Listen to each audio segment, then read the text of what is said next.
अस्सलाम वालेकुम। तो क्या हाल चाल है आप लोगों का? उम्मीद है कि सब ठीक होंगे, खैरियत से होंगे और इस वक्त हंसते मुस्कुराते वीडियो देख रहे होंगे।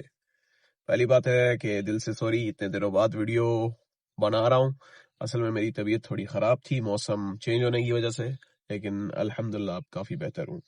तो आप लोगों का ज़्यादा वक्त नहीं लूँगा। आप लोगों को वीडियो के टाइटल से तो पता चल ही गया होगा कि आज मैं आप लोगों को मदीना मुनव्वरा की टॉप 5 मुक़द्दस मुकामात या जगह बताने वाला हूँ। ऑलरेडी ऑलमोस्ट तकरीबन सबको पता होगा, लेकिन मेरा दिल किया इस पे वीडियो बनाने को। मुझे लगा कि इस पे वीडियो बनानी चाहिए, तो मैंने सोचा आपको बताया जाए।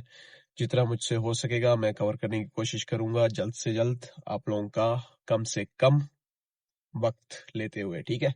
तो प्लीज वीडियो एंड तक देखना। तो नंबर 5 पे है जन्नतुल बकी। मुझे नहीं लगता कि किसी भी मुसलमान को जन्नतुल बकी के बारे में नहीं पता होगा। ये एक तारीखी कब्रिस्तान आप लोग कह सकते हैं, जन्नतुल बकी। यहाँ पे पैगंबर और उनके फैमिली मेंबर्स यहाँ पे यहाँ पे उनको दफनाया गया है। और मैं कहता हूँ कि हर मुसलमान को ये ज़रूर एक बार तो ज़रूर विज़िट करना चाहिए ना। और जो मैंने सुना है कि जो हमारे प्यारे मोहम्मद सल्लल्लाहु अलैहि वसल्लम है, वो फरमाते हैं कि रोज़े क़यामत के दिन जब कब्रें खोली जाएंगी तो सबसे पहले मेरी कब्र खुलेगी, उसके बाद मैं जन्नतुल बकी की तरफ बढ़ूंगा और तमाम जो वहाँ पे दफन है लोग उनको साथ लेके चलूंगा, ऐसा मैंने सुना है। बाकी अल्लाह बेहतर जानता है। 4th नंबर पे है रियादुल जन्ना। रियादुल जन्ना का मुझे नहीं लगता कि किसी को नहीं पता होगा, लेकिन मैं फिर भी बताता हूँ जो मुझे पता है। तो मेरी दिल से दुआ है कि अल्लाह हर मुसलमान को ये ज़ियारत नसीब करे। जो हमारे प्यारे मोहम्मद सल्लल्लाहु अलैहि वसल्लम हैं, हमारे नबी हैं, उन्होंने तो इसे एक किस्म का जन्नत का बाग करार दिया है। और रियादुल जन्ना को जन्नत का बाग भी कहा जाता है। तो अब आते हैं तीसरे नंबर पे।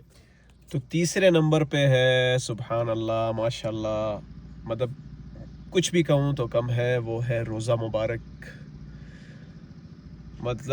अंबिया की कब्र मुबारक की ज़ियारत करना बहुत अलग एक्सपीरियंस है। और हमारे जो नबी करीम सल्लल्लाहु अलैहि वसल्लम है, उन्होंने फरमाया कि मेरी वफ़ात के बाद मेरी कब्र की या ये जो है रोज़ा मुबारक की ज़ियारत करना ऐसे है जैसे कि आप असल ज़िंदगी में उनसे मुलाकात कर रहे हों, ऐसा लोग कहते हैं और सुना है मैंने। और दुरूद स्पेशली वहाँ पे जाके आप दुरूद भेजते हैं जब, तो कहते हैं कि उसका जवाब भी मिलता है। तो अल्लाह सबको ये नसीब करे। तो आते हैं अब दूसरे नंबर की तरफ। तो दूसरे नंबर पे है मस्जिद कुबा, जिस पे मैंने एक कंप्लीट व्लॉग भी बनाया हुआ है, लेकिन मैं आप लोगों को फिर भी बता देता हूँ। मस्जिद कुबा बेसिकली जो मस्जिद नबवी है उससे तकरीबन अराउंड 6-6.5 किलोमीटर की दूरी पे है, ठीक है?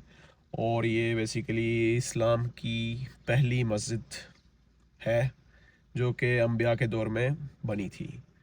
और यहाँ पे सुबहान अल्लाह, आप अगर 2 नफल अदा करते हैं तो उम्रे जितना सवाब है। तो अलग ही फजीलत है इसकी। और पहले नंबर पे है द वन एंड ओनली मस्जिद नबवी। इसके बगैर तो मुझे नहीं लगता कि किसी की ज़ियारत या किसी का टूर कंप्लीट हो सकता है मदीना मक्का का, क्योंकि हर साल लाखों करोड़ों मुसलमान हज और उम्रा के लिए मदीना मक्का का रुख ही इस वजह से करते हैं। मक्का में मस्जिदुल हराम के लिए और यहाँ पे मस्जिद नबवी के लिए। तो ये थी टॉप 5 मुक़द्दस मुकाम ऐसे मदीना में जो कि मेरी नज़र में हर किसी को विज़िट करने चाहिए। बाकी अगर कोई गलती कमी पेशी हुई हो तो माफ़ करना और बताना। बाकी ये वीडियो मैं यहीं पे एंड कर रहा हूँ। अगर पसंद आई हो तो प्लीज़ लाइक करना, अपने दोस्तों के साथ शेयर करना। باقی اپنا بہت خیال رکھو، دعاؤں میں یاد رکھو. ملتے ہیں انشاءاللہ نیکسٹ ویڈیو میں. تب تک کے لیے اللہ حافظ.